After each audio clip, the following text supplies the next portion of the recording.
Hey you guys! Welcome to one more Hui Raptor video. A few weeks ago, we did the unboxing and detailed assembly of the new Hiprecy 3D printer. We then tested this printer and today we will share the results. But first, let's run through the specs. The printer is currently being sold at more or less $400 US. The print volume is 230 by 220 by 260 millimeters. It's equipped with dual Z, leveling sensor for the bed, E3D V6 type hot end, dual layer cooling fan and dual gear extruder with pancake stepper motor in a direct drive setup. As far as electronics is concerned, this printer is very well equipped.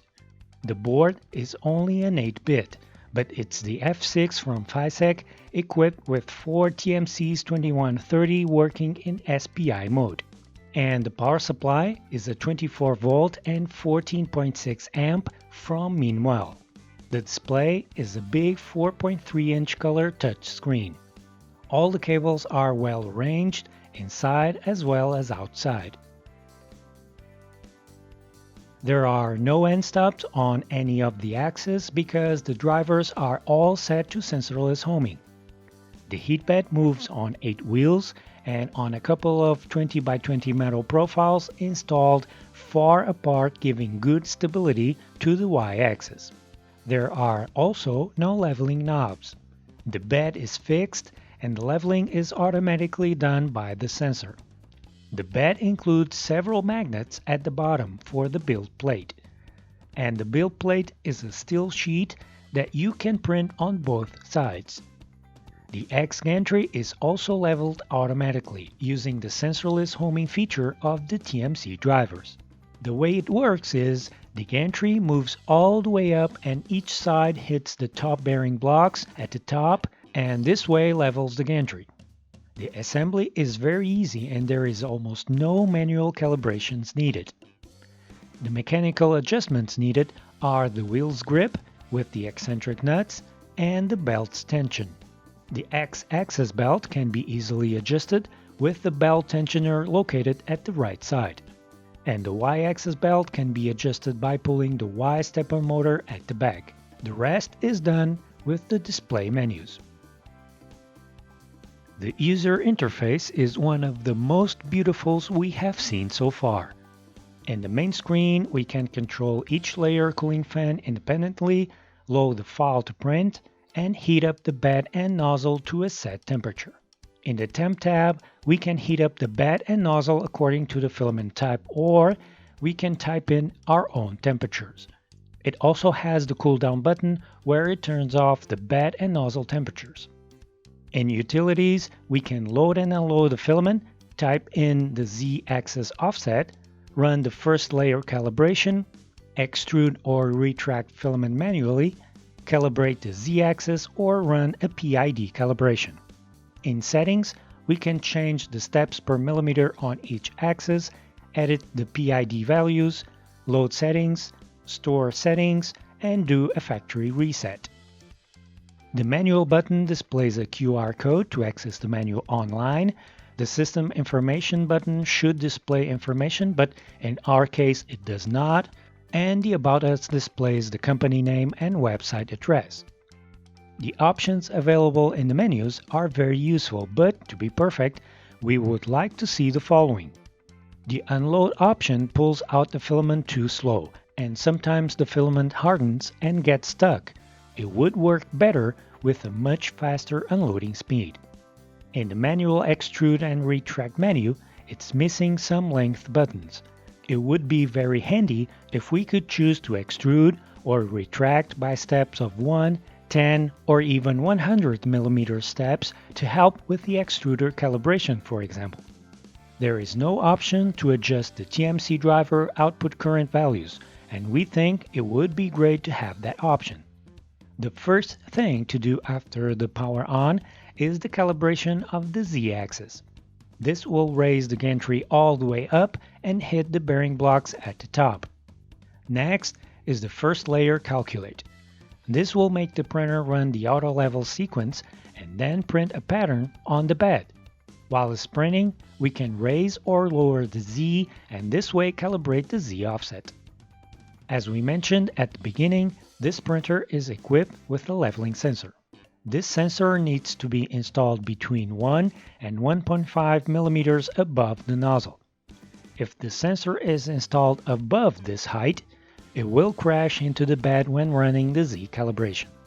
The metal sheet can be printed on both sides, but for the smooth side, Hiprecy includes a PEI sheet to glue on that side. These metal plates normally warp when hot, and this one is no exception. When hot, and with the Hiprecy sticker facing up, the plate gets a positive warpage. The magnets make a good job holding the plate down with positive warpage, but when having the shiny side facing up, we get a negative warpage. And because there are no magnets near the edges, the plate will not planarize at the corners. We had to use a bit of tape to secure the corners when printing on the shiny side. All the frame and bed are sturdy, which is good. The only weak point we can see is the print head support. The head is secured by a couple of horizontal posts and it's a bit wobbly. Hiprecy should rethink about the way the printhead is secured and redesign this in a different way and make it more solid. In terms of printing results, at first we noticed a very light Z bending that was only seen on tall prints when done in Vase mode. We fixed that by removing the top bearings, but we had to leave the blocks at the top near the lead screws because we need them for the Z-axis calibration. We also noticed that while printing the vases in Vase mode, we sometimes noticed some lag at some random points. This was actually due to a bad memory card. We trashed the stock memory card and used a good quality memory card and the lag went away. The printer runs silent thanks to the TMC drivers. And these are the prints that we have done so far.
We used PLA and TPU, but the manufacturer states that this printer is compatible with many different types of filament. The machine was able to print TPU very easily.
Feel free to leave your comment in the comment section below.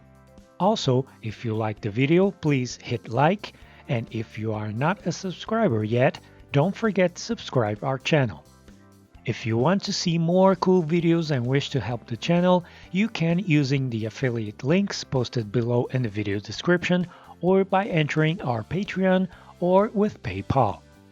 Keep following us here on YouTube, Facebook, Instagram, and Twitter. We will see you guys next time. Bye!